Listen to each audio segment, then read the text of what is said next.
আসসালামু আলাইকুম প্রিয় শিক্ষার্থীবৃন্দ, আমি আপনাদের Arif sir.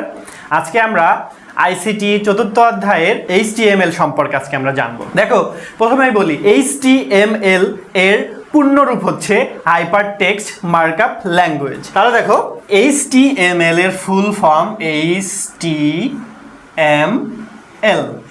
H for hyper, T for text, hypertext, M for markup,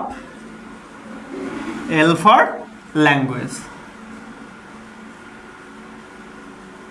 মাত্র 310 টাকায় যারা এখনো আমাদের এইচএসসি 27 টার্গেটে প্লাস কোর্সে যুক্ত হওনি, খুবই দ্রুত করো, কারণ আমাদের কোর্সে যুক্ত হলেই পেয়ে যাচ্ছ সকল সাবজেক্টের সাজেশন সকল গ্রুপের পিডিএফ আকারে, বিগত বছরগুলোর বোর্ড এমসিকিউ উত্তর সহ পিডিএফ আকারে, প্রত্যেকটা সাবজেক্টের প্রত্যেকটা চ্যাপ্টারের চ্যাপ্টার ওয়াইজ অ্যানালাইসিস করা জ্ঞানমূলক অনুধাবনমূলক প্রশ্ন উত্তরের পিডিএফ, অভিজ্ঞ শিক্ষক দ্বারা তৈরিকৃত আইসিটি সাবজেক্টের দুর্দান্ত সব রেকর্ডেড ক্লাস, গ্রামার অংশে শর্টকাট টেকনিক ও দুর্দান্ত সব রেকর্ডেড ক্লাস, লিখিত অংশে শর্টকাট টেকনিক, পড়াশোনার রুটিন, এ প্লাস গাইডলাইন এবং এইচএসসি 27 পরীক্ষা পর্যন্ত ফুল সাপোর্ট থাকছে আমাদের এই 310 টাকার কোর্সে। আমাদের কোর্সে যুক্ত হতে 310 টাকা কোর্স ফি পাঠিয়ে ভিডিওতে দেওয়া নম্বরে হোয়াটসঅ্যাপে যোগাযোগ করো, সাথে তোমাকে ফেসবুক প্রাইভেট গ্রুপে যুক্ত করে নিব, তখন থেকে শুরু হবে তোমার এ প্লাস প্রস্তুতি। তাহলে দেখো, HTML মানে হাইপার টেক্সট মার্কআপ ল্যাঙ্গুয়েজ, এটা হচ্ছে ফুল ফর্ম। তাহলে দেখো, HTML-টা তাহলে কি? আমরা কিন্তু বুঝতে পারছি HTML একটি ল্যাঙ্গুয়েজ, তাই না? এটা কিন্তু আমাদের সি প্রোগ্রামিং এর মতো প্রোগ্রামিং ল্যাঙ্গুয়েজ এমনটি কিন্তু নয়। HTML ব্যবহৃত হয় ওয়েব পেজ এবং ওয়েব অ্যাপ্লিকেশন তৈরির জন্য। ঠিক আছে, অ্যাপ্লিকেশন তৈরির জন্য এই মার্কআপ ল্যাঙ্গুয়েজ ব্যবহৃত হয়। তার মানে দেখো, আমরা ওয়েব পেজ তৈরি করতে পারবো এবং ওয়েব অ্যাপ্লিকেশন তৈরি করতে পারবো আমরা এই মার্কআপ ল্যাঙ্গুয়েজ ব্যবহার করে। দেখো, এই যে HTML যে আমরা ল্যাঙ্গুয়েজ, এই ল্যাঙ্গুয়েজ ব্যবহার করে যে আমরা ওয়েব ডিজাইন করব এবং ওয়েব অ্যাপ্লিকেশন ডিজাইন করব, এগুলো আমরা কি করব? আমরা ট্যাগ ইউজ করব। HTML কোড লিখতে হলে তোমাকে ট্যাগ ব্যবহার করতে হবে এবং ট্যাগের মধ্যে তোমাকে অ্যাট্রিবিউট ব্যবহার করতে হবে। তার মানে আমরা এখন দেখি ট্যাগ সম্পর্কে। ট্যাগ দেখো, যে কোনো একটা ল্যাঙ্গুয়েজ, সেই ল্যাঙ্গুয়েজটা লিখতে হলে কিন্তু তার একটা নির্দিষ্ট সিনট্যাক্স থাকে, তাই না? সিনট্যাক্সটা কি? HTML ভাষায় সিনট্যাক্স হচ্ছে এরকম ট্যাগ ইউজ করা। ট্যাগ ইউজ করতে হবে এবং ট্যাগের মধ্যে আমাদের প্রয়োজন অনুসারে আমরা অ্যাট্রিবিউট ইউজ করব। এখন আমরা একটু বইয়ের ভাষায় একটু দেখি HTML-টা কি, ট্যাগ কি, বা HTML এর সিনট্যাক্সটা কি এবং HTML এর সুবিধা অসুবিধা, HTML এর বৈশিষ্ট্য, এগুলো আমরা এখন বইয়ের ভাষায় একটু দেখব। দেখো, এখানে বইয়ে বলা হচ্ছে প্রকৃত অর্থে HTML কোনো প্রোগ্রামিং ভাষা নয়। আমি কিন্তু প্রথমেই বলেছিলাম এটি কোনো প্রোগ্রামিং ভাষা নয়। ওয়েব ডিজাইনার ওয়েব পেজে টেক্সট, অডিও, ভিডিও, গ্রাফিক্স বা অ্যানিমেশনকে সুন্দরভাবে সাজাতে বা ফরম্যাট করতে HTML ব্যবহার করে। HTML দিয়ে কেবলমাত্র স্ট্যাটিক বা গতানুগতিক ওয়েব পেজ তৈরি করা সম্ভব, কিন্তু ডাইনামিক বা কন্টেন্ট পরিবর্তনশীল ওয়েব পেজ তৈরি করা সম্ভব নয়। আমরা কিন্তু গত ক্লাসে স্ট্যাটিক ওয়েব কাকে বলে এবং ডাইনামিক ওয়েব কাকে বলে সেগুলো কিন্তু আমরা শিখেছিলাম। দেখো, বলছে 1990 সালে জেনেভার CERN নামক একটি গবেষণা প্রতিষ্ঠানে কাজ করার সময় টিম বার্নার্স লি সর্বপ্রথম HTML আবিষ্কার করে। 1995 সালে HTML 2.0 এবং 1997 সালের জানুয়ারি মাসে HTML 3.2 এবং একই সালের ডিসেম্বরে HTML 4.0 ভার্সন বাজারে আসে। 2017 সালের ডিসেম্বর মাসে HTML এর সর্বশেষ ভার্সন হচ্ছে HTML 5.2। তার মানে বর্তমানে আমরা যে HTML ব্যবহার করি সেটি হচ্ছে HTML 5.2। এখন আমরা HTML এর কিছু সুবিধাসমূহ পড়ব। এটি একটি ইউজার ফ্রেন্ডলি ওপেন টেকনোলজি, সর্বব্যাপী ব্যবহার করা হয়, অধিকাংশ ব্রাউজার সাপোর্ট করে, ব্যবহার ও সিনট্যাক্স সহজ, তাই HTML শেখা সহজ, উইন্ডোজের সাথে ডিফল্ট থাকে, তাই আলাদাভাবে কিনতে হয় না, যে কোনো টেক্সট এডিটরে কোড লেখা যায়, পেজের সাইজ কম হওয়াতে হোস্টিং স্পেস কম লাগে, তুলনামূলক ব্যয় কম। HTML এর সুবিধা তো পড়লাম, HTML এরও কিছু অসুবিধা আছে, সেগুলো আমরা একটু দেখি। শুধুমাত্র স্ট্যাটিক ওয়েব পেজ ডেভেলপ করা যায়, কিন্তু ডাইনামিক ওয়েব পেজ ডেভেলপ করা যায় না। সাধারণ ওয়েব পেজ তৈরি করতেও অনেক কোড লিখতে হয়। নিরাপত্তা ব্যবস্থাও ভালো নয়। ওয়েব পেজ তৈরির জন্য অনেক কোড লেখার পরেও জটিলতার সৃষ্টি হয়। তাহলে দেখো, এগুলো ছিল আমাদের HTML এর কিছু অসুবিধা। এখন আমরা HTML এর ট্যাগ ও তার সিনট্যাক্স সম্পর্কে জানি। বিভিন্ন ট্যাগের সমন্বয়ে HTML ডকুমেন্ট তৈরি হয়। আমরা বলেছিলাম HTML কিন্তু তৈরি হয় ট্যাগের মাধ্যমে, তাই না? HTML এর ভাষায় ব্যবহৃত ট্যাগকে মূলত HTML ট্যাগ বলে। তার মানে এটাকে আমরা কি বলবো? এই ট্যাগটাকে আমরা বলবো HTML tag, HTML HTML tag, ঠিক আছে। HTML ট্যাগ হলো কিওয়ার্ড যা কোনো নির্দেশকে সুনির্দিষ্ট করে দেয় এবং কিভাবে বিষয়বস্তু ওয়েব ব্রাউজারে প্রদর্শনের জন্য সাজাতে হবে তা নির্দেশ দেয়। এই ট্যাগগুলো হলো HTML এর কিছু সিম্বল বা ইউনিট মার্কআপ যা দ্বারা ওয়েব ডকুমেন্ট এর বিভিন্ন ধরনের ফরম্যাট এবং লিঙ্ক সম্পূর্ণ হয়ে থাকে। যে কোনো ভাষায় প্রোগ্রাম রচনার ক্ষেত্রে ব্যবহৃত কিওয়ার্ডগুলো লেখার কিছু নিয়ম নীতি আছে যা মেনে প্রোগ্রাম রচনা করতে হয়। এই সব নিয়ম নীতিকে সিনট্যাক্স বলে। এখন আমরা দেখব HTML ট্যাগ কিভাবে লিখতে হয়। দেখো, HTML ট্যাগ লেখার জন্য প্রথমে আমাদের লেস দ্যান গ্রেটার দ্যান চিহ্ন ব্যবহার করতে হবে। এইখানে আমরা লিখব আমাদের যে ট্যাগ প্রয়োজন হবে ট্যাগ নেম। আমরা যে এই ট্যাগটা ব্যবহার করতে চাচ্ছি ট্যাগ নেমটা লিখে এইভাবে আমাদের সেটাকে লেস দ্যান এবং গ্রেটার দ্যানের মাঝে লিখতে হবে ট্যাগ নেম। তারপরে আমরা এখানে লিখব কন্টেন্ট। এইখানে আমরা লিখব কন্টেন্ট, মানে এই যে ট্যাগ ব্যবহার করছি এই ট্যাগটা এই কন্টেন্টের উপরে, মানে এখানে আমরা যা লিখব সেটার উপরে সে প্রয়োগ হবে। তারপরে আমার কন্টেন্ট লেখা শেষ, তখন আমাদের কি করতে হবে, এই যে ট্যাগ নেমটাকে আমাদের কি করতে হবে, স্ল্যাশ দিয়ে এটাকে ক্লোজ করতে হবে। তার মানে দেখো, ট্যাগ নেম দিয়ে শুরু করলাম, তারপরে কন্টেন্ট লিখলাম, তারপরে ট্যাগ নেমটা ক্লোজ করলাম। তার মানে কি, এইখানে যে ট্যাগটা ব্যবহার করব সেই ট্যাগটা জাস্ট এই কন্টেন্টের উপরই এটা প্রয়োগ হবে, আর কোথাও যাবে না। মানে কন্টেন্ট এটার কাজ শেষ, ট্যাগের কাজ এখানে শেষ হয়ে গিয়েছে। এটা হচ্ছে আমাদের বেসিক ট্যাগ লেখার নিয়ম। ট্যাগ আমরা জানি দুই প্রকার, একটা হচ্ছে কন্টেইনার ট্যাগ, একটা হচ্ছে এমটি ট্যাগ। ট্যাগ প্রধানত দুই প্রকার, ট্যাগ প্রধানত দু প্রকার, যথা এক কন্টেইনার ট্যাগ আর একটা হচ্ছে এমটি ট্যাগ। ঠিক আছে, দেখো কন্টেইনার ট্যাগ বলতে আমরা বোঝাচ্ছি, এই কন্টেইনার ট্যাগটাকে আমরা এইভাবে মনে করো, একটা পি নামে একটা ট্যাগ নিলাম আমরা। পি ট্যাগটা ব্যবহার করা হয় আমরা যখন একটা প্যারা লিখবো, মানে টেক্সট আকারে লিখবো, সেটাকে আমরা পি ট্যাগ দ্বারা ব্যবহার করব। পি ট্যাগ আমরা এখানে একটা কন্টেইন হয়তো আমরা লিখে নিব, এই পি ট্যাগটাকে যে ক্লোজ করলাম, এটাকে বলা হচ্ছে কন্টেইনার ট্যাগ। তার মানে দেখো, কন্টেইনার ট্যাগ কি বলা হচ্ছে, কন্টেইনার ট্যাগের স্টার্টিং ট্যাগ থাকবে এবং ক্লোজিং ট্যাগ থাকবে। ঠিক আছে, আর এমটি ট্যাগ যেগুলোকে বলা হয়, এমটি ট্যাগ যেমন ব্রেক ট্যাগ, ব্রেক ট্যাগ, এই ট্যাগের স্টার্টিং হয়, এন্ডিং হয় না। তার মানে দেখো, এমটি ট্যাগের কি হবে, স্টার্টিং হবে, এন্ডিং হবে না। কিন্তু কন্টেইনার ট্যাগের কি হবে, স্টার্টিং এবং এন্ডিং দুটিই থাকতে হবে। ঠিক আছে, আমরা কিন্তু ট্যাগ সম্পর্কে মোটামুটি ধারণা হয়ে গিয়েছে এবং ট্যাগের যে আমাদের HTML এর যে ট্যাগের যে সিনট্যাক্স সেটা আমরা পড়েছি। এখন আমরা HTML এ ব্যবহৃত অল্প কিছু ট্যাগ সম্পর্কে আমরা এখন ধারণা নিব। দেখো, আমরা পি ট্যাগ, এটা আমাদের কন্টেইনার ট্যাগ, এটা ব্যবহার করা হয় টেক্সট লেখার জন্য। তার আমরা এখানে লিখে দিই টেক্সট টাইপ। তারপরে আমাদের আছে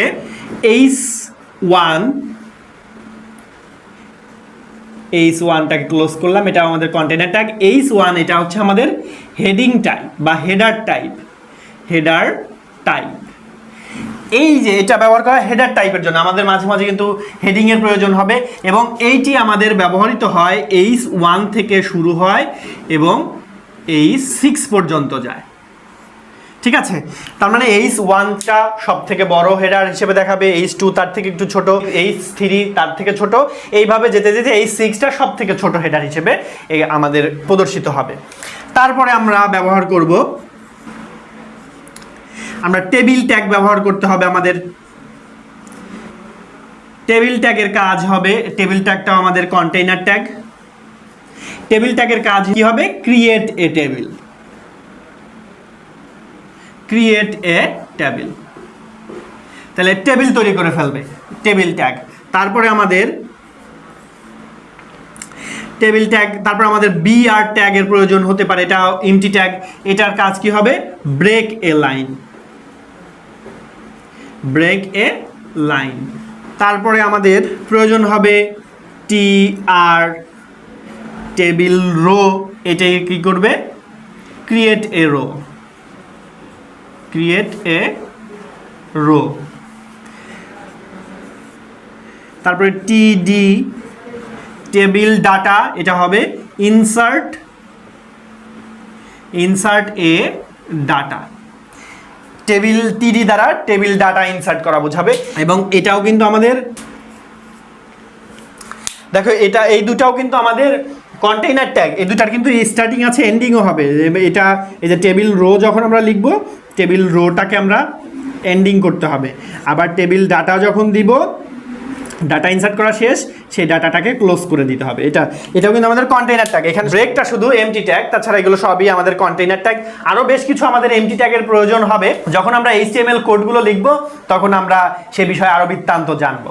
এখন আমি HTML এর বেসিক যে স্ট্রাকচার আছে, বেসিক স্ট্রাকচারটা দেখিয়ে আজকের ক্লাস আমি শেষ করতে চাচ্ছি। তো চলো আমরা HTML এর বেসিক স্ট্রাকচারটা দেখে নিই। দেখো, HTML যখন আমরা কোড লিখব, তখন আমাদের প্রথম কাজ হবে HTML ট্যাগ দিয়ে আমরা স্টার্ট করব। তারপরে কাজ হবে হেড নিব। হেডের মধ্যে আমাদের কি থাকতে পারে? হেডের মধ্যে আমাদের টাইটেল থাকতে পারে, টাইটেল একটা কিছু দিলাম, টাইটেলটাকে ক্লোজ করে দিলাম, টাইটেল ট্যাগ ক্লোজ করে দিলাম, ঠিক আছে। তারপরে আমাদের হেড ট্যাগ ক্লোজ করে দিতে হবে। হেড ট্যাগের কাজ হবে, যখন আমরা একটা হোম পেজে যাব, ওয়েব পেজে যাব, তখন কিন্তু আমরা দেখি হেড মানে আমরা একদম মাথায়, কিন্তু আমরা এইখানে যখন আমরা www.google.com যখন আমরা ক্রোম ব্রাউজারে লিখি, তখন কিন্তু আমাদের এই উপরে একটা ইন্টারফেস চলে আসে। সেখানে কিন্তু আমরা এখানে চাপ দিলে ক্রস চিহ্ন আসে, সেটা চাপ দিলে আমাদের ওই পেজটা কেটে যায়।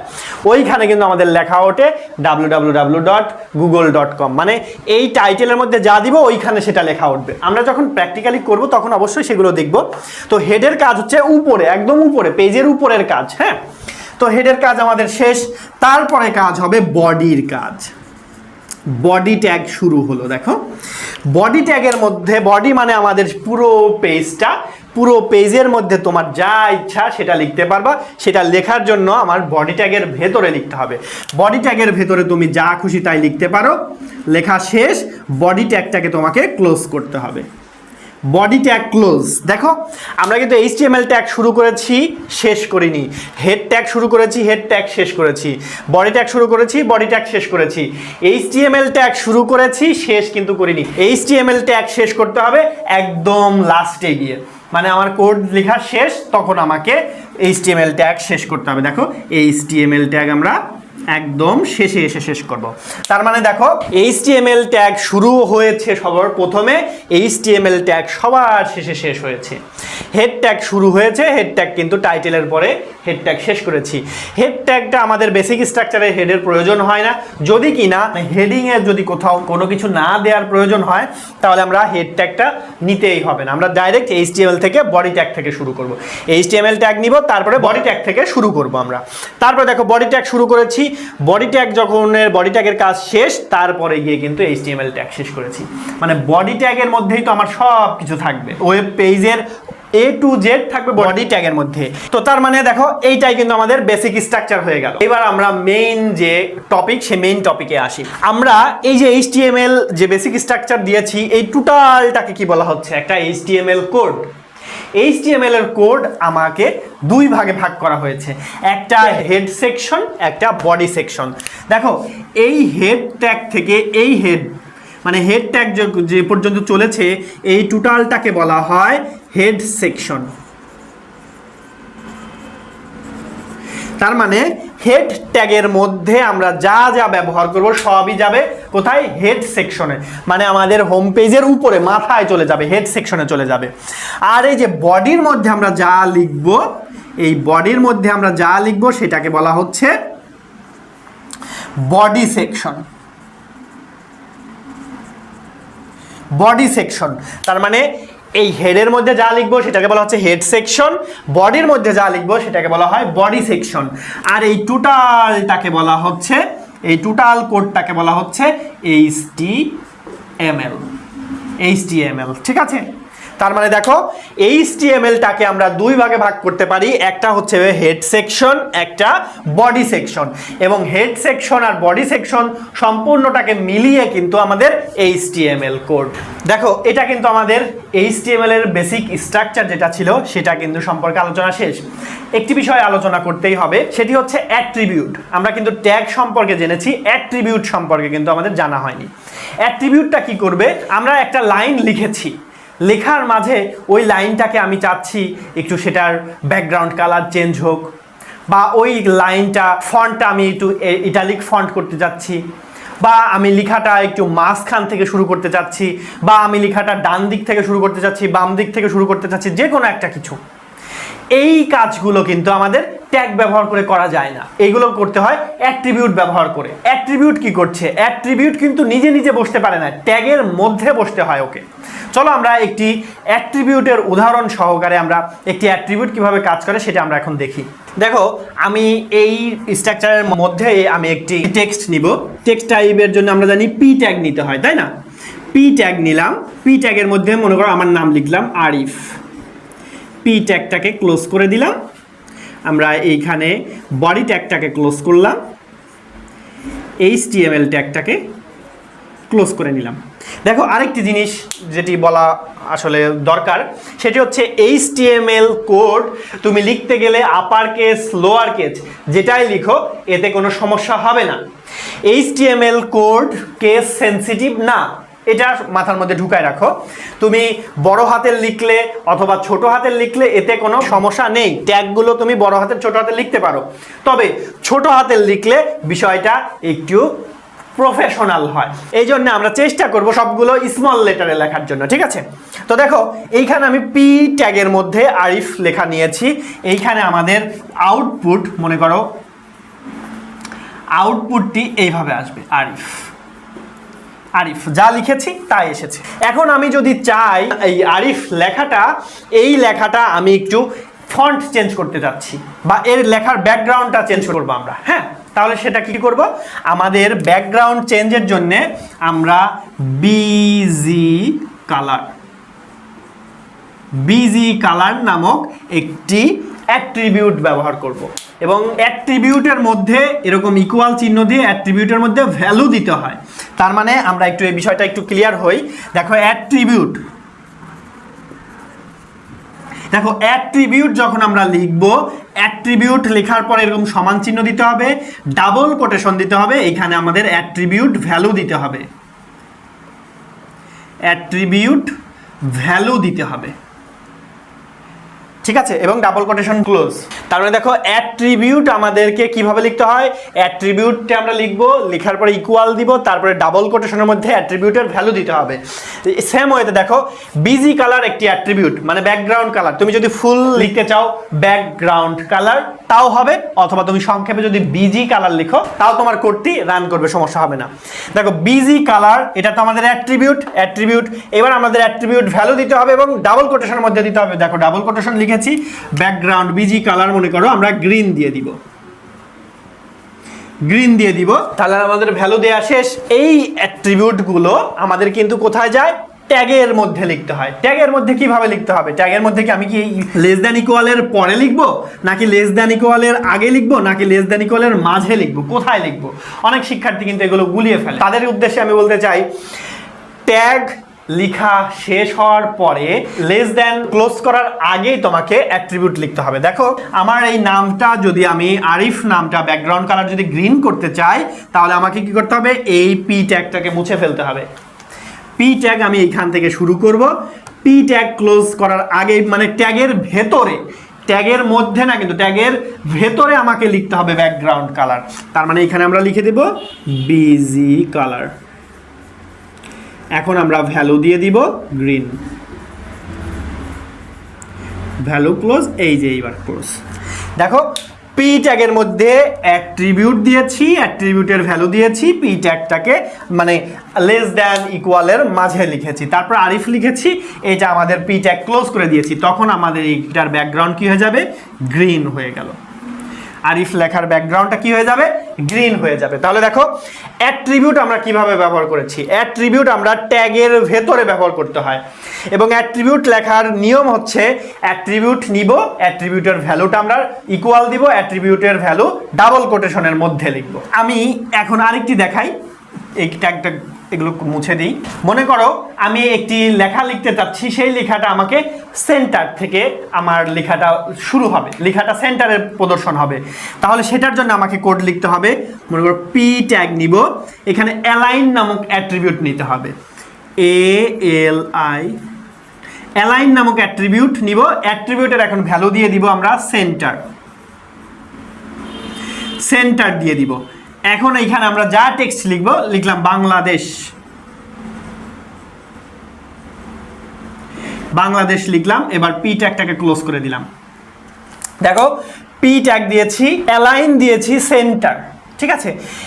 অ্যালাইনটা কি, অ্যালাইনটা আমাদের অ্যাট্রিবিউট এবং সেন্টারটি কি, অ্যাট্রিবিউটের ভ্যালু, ঠিক আছে। তার মানে পি ট্যাগের মধ্যে আমরা এই বাংলাদেশ লেখা লিখেছি, বাংলাদেশ লেখাটা আমাদের কিভাবে আসবে, সেন্টার থেকে আসবে। তার মানে যদি এইখানে যদি আউটপুট হয়, আউটপুট যদি এটা হয় আর এটা যদি আউটপুটের আমাদের বক্স হয়, তার লেখাটা এইখান থেকে শুরু হবে, বাংলাদেশ। দেখো বাংলাদেশ মিডিল থেকে লেখাটা শুরু হবে। এই বক্স দেওয়ার কারণ হচ্ছে তোমাদের বোঝানোর জন্য, কারণ এই বক্স ছাড়া তোমাদের কথা বোঝাতে পারছি না এটা মিডিল থেকে শুরু হয়েছে। তার মানে এটা সেন্টার থেকে শুরু হয়েছে, ঠিক আছে। তো দেখো এই হচ্ছে আমাদের ট্যাগ এবং অ্যাট্রিবিউট, কিভাবে অ্যাট্রিবিউট ট্যাগের মধ্যে বসাইতে হয় এবং সেটা কিভাবে কাজ করে সেটা আমরা দেখলাম। আমরা যখন সামনে কোডগুলো করব, কোডের মধ্যে আমাদের অ্যাট্রিবিউট, অনেক অ্যাট্রিবিউট ব্যবহার করতে হবে। যেমন ইমেজ নামক যদি আমরা ট্যাগ ব্যবহার করি, ইমেজ ট্যাগটা কিন্তু আমাদের এমটি ট্যাগ, ইমেজ ট্যাগের স্টার্টিং আছে, এন্ডিং নেই। কিন্তু ইমেজ ট্যাগের মধ্যে কিন্তু আমাদের অ্যাট্রিবিউট ব্যবহার করতে হবে SRC নামক অ্যাট্রিবিউট আমাদের ব্যবহার করতে হবে। এই অ্যাট্রিবিউটের মধ্যে ভ্যালু দিতে হবে, আমাদের যে URL থাকবে, URLটা হবে আমাদের SRC, মানে ইমেজ ট্যাগের IMG দিয়ে দিই, ইমেজ ট্যাগের অ্যাট্রিবিউট হবে এটা। বুঝতে পারছো, ইমেজ ট্যাগের মধ্যে অ্যাট্রিবিউট হবে SRC আর তার ভ্যালু হবে URL, মানে আমরা যেই ইমেজটা নিব সেই ইমেজের যে লোকেশন আছে সেই লোকেশনের পাথটা আমরা এখানে বসাই দিব, এটা হয়ে যাবে আমাদের ইমেজের URL। তাহলে দেখো ইমেজ ট্যাগ ব্যবহার করার জন্য আমাদের কিন্তু মাস্ট লাগবে আমাদের এই অ্যাট্রিবিউট। তারপরে আবার আছে আমাদের যখন লিঙ্ক করতে যাব তখন কিন্তু A নামক ট্যাগ নিতে হয়, মানে কোনো হাইপার লিঙ্ক করতে গেলে A নামক ট্যাগ নিতে হয় এবং HREF নামক অ্যাট্রিবিউট নিতে হয় এবং অ্যাট্রিবিউটের ভ্যালু দিতে হয়, এই মানে URL দিতে হয়, যে URL সেটা আমাদের দিতে হবে। URL বলতে এখানে আমরা www.facebook.com, youtube.com বা google.com যেটা দিব, এখানে একটা লেখা দিতে হবে, এখানে একটা টেক্সট দিতে হবে, টেক্সটের পরে আমাদের এই ট্যাগ ক্লোজ। তার মানে এখানে আমরা যেই লেখাটা দিব সেই লেখার উপর ক্লিক করলে এই URL এ চলে যাবে। তার মানে দেখো এই যে হাইপার লিঙ্ক এটা কিন্তু আমাদের কন্টেইনার ট্যাগ, যেমন এ শুরু হয়েছে এই ট্যাগ শেষ হয়েছে, কিন্তু ইমেজ ট্যাগ শুরু হয়েছে, ইমেজ ট্যাগের কোনো শেষ নেই, ঠিক আছে। তো দেখো এই হচ্ছে আমাদের ট্যাগ এবং অ্যাট্রিবিউটের মধ্যে পার্থক্য। ট্যাগ আমাদের দুই ধরনের, এমটি ট্যাগ এবং কন্টেইনার ট্যাগ, সেগুলো কিন্তু আমরা দেখালাম।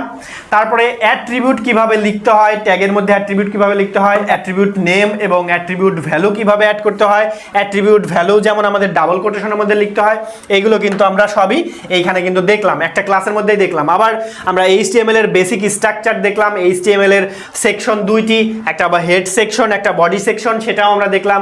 একটি লেখার জন্য কিভাবে কোড লিখতে হয় সেটাও কিন্তু আমরা এই কথায় কিন্তু সেগুলো কিন্তু আমরা দেখে ফেলেছি। একটা টেক্সট লেখার জন্য আমরা পি ট্যাগ নিব, পি ট্যাগের মধ্যে দেখো আমরা ব্যাকগ্রাউন্ড কালারও কিন্তু চেঞ্জ করে ফেলেছিলাম, আবার কিন্তু আমরা অ্যালাইনও কিন্তু করে ফেলেছি, সেন্টার অ্যালাইন। তুমি জাস্ট এই সেন্টারটাকে যদি লেফট করতে চাও, লেফট অ্যালাইন থেকে করতে চাও, জাস্ট পি ট্যাগ নিবা, অ্যালাইনের ভ্যালুটা জাস্ট চেঞ্জ করে লেফট দিয়ে দিলে আমাদের এটা লেফট অ্যালাইন হয়ে যাবে। আবার যদি এখানে লেফটের পরিবর্তে তুমি যদি রাইট দিয়ে দাও তাহলে অ্যালাইনটা লেখা শুরু হবে রাইট থেকে, ঠিক আছে, মানে একদম রাইট থেকে শুরু হবে।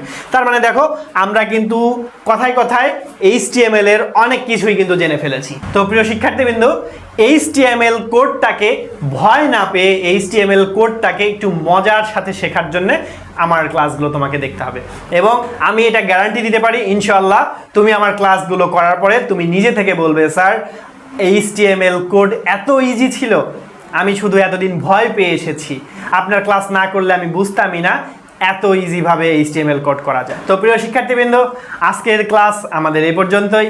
ভালো থাকবে, সুস্থ থাকবে, আমাদের জন্য দোয়া করবে। আল্লাহ হাফেজ, আসসালামু আলাইকুম।